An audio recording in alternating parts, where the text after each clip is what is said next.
In this video, we're going to be talking about how to fix an iPhone's Bluetooth issue. So let's just get straight into the video.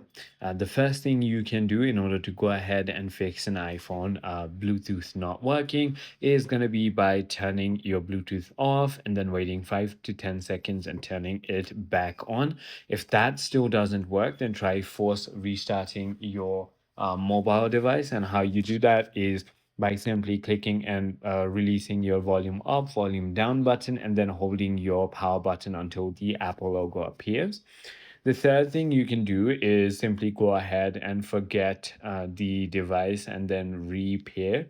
So when it comes to devices, for example, let's just say JBL Charge 4, I can just click on forget this device and then repair it.